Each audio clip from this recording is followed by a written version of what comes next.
Pourquoi ne pas vous mettre à la place de l'autre? Programme enregistré à l'origine par Ricardo Melo de l'Institut Namasté le 27 mars. Les audios sont préparés par des volontaires de la pilule de l'Évangile. Notre équipe de collaborateurs a toujours besoin d'aide.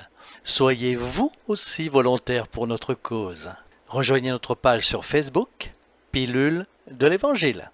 Bonjour mes chers amis, bonne journée, bonjour. Commençons avec une grande affection, une nouvelle pilule de l'Évangile. Semaine spéciale pour beaucoup de nos frères, c'est la Semaine Sainte. Je n'ai pas oublié, il est temps de parler un peu de la Semaine Sainte, sur le carême, surtout sur ce processus symbolique est très important, car l'histoire du christianisme touche tant d'âmes et touche autant de cœurs. Mais avant cela, continuons à réfléchir sur la pilule de l'Évangile. Pour l'instant, à propos de nos comportements.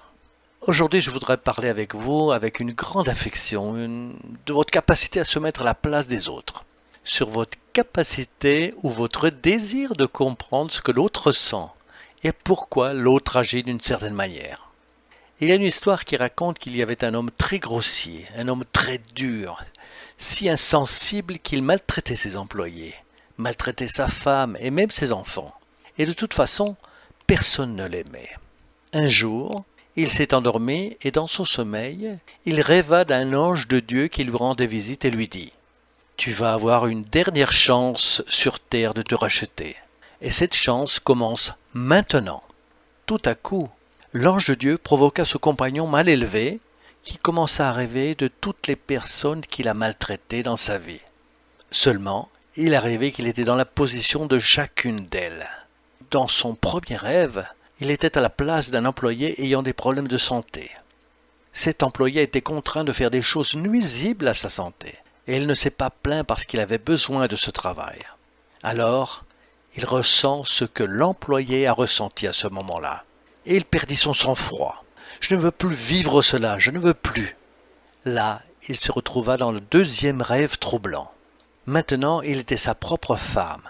Il vit dans le rêve sa vie par son regard.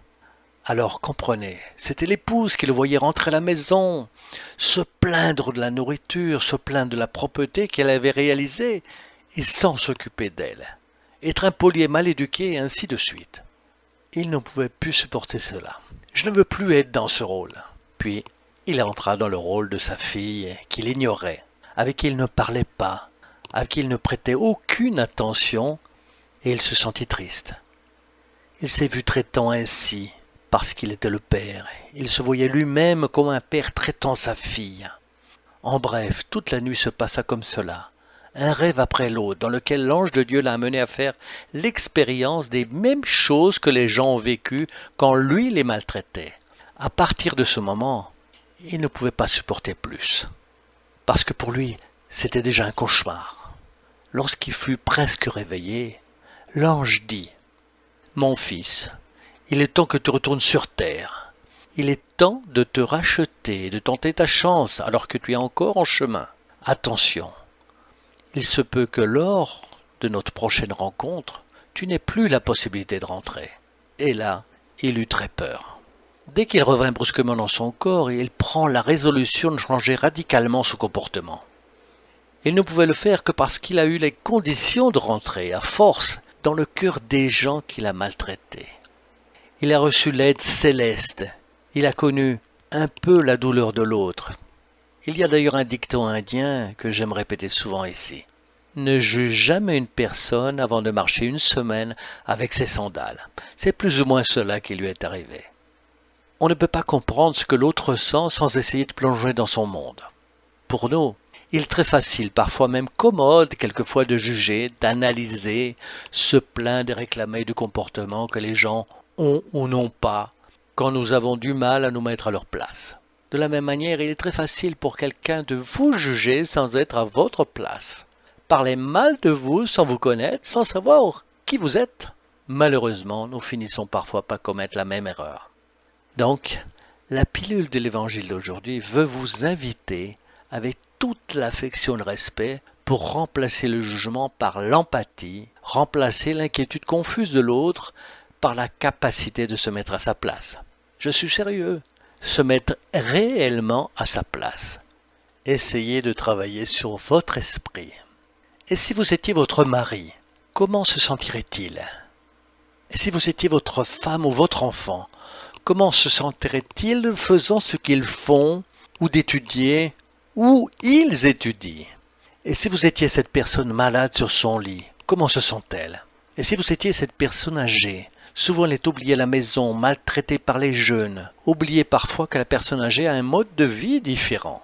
Comment vous sentiriez-vous si vous étiez votre patron avec un employé comme vous? Ou si vous étiez un employé ayant un patron comme vous? Comment vous sentiriez-vous? Faire cet exercice de compassion non seulement stimule un peu le bon sens et l'humilité qu'il faut toujours avoir, mais cela nous aide également à être lucides sur ce que nous faisons au monde qui nous entoure. Il ne nous coûte rien à retenir tout ce que nous faisons avec nos semblables nous revient de la même manière. Après tout, nous avons la loi du retour. Personne ne fait du bien ou du mal à quelqu'un à moins qu'il ne se le fasse à lui-même en premier. Puissions-nous encore une fois avoir des yeux pour voir et des oreilles pour entendre. Quoi de neuf? Vous mettez-vous à la place des autres ou pas? C'est important, parce que cela est grave. Profitez de votre journée, beaucoup de lumière et beaucoup de paix, que Dieu vous protège, vous éclaire et vous bénisse. Vous le savez déjà, merci d'avoir partagé les pilules de l'Évangile. Et assez vite, avec la compassion, vous mettre à la place de l'autre. Et à très très bientôt.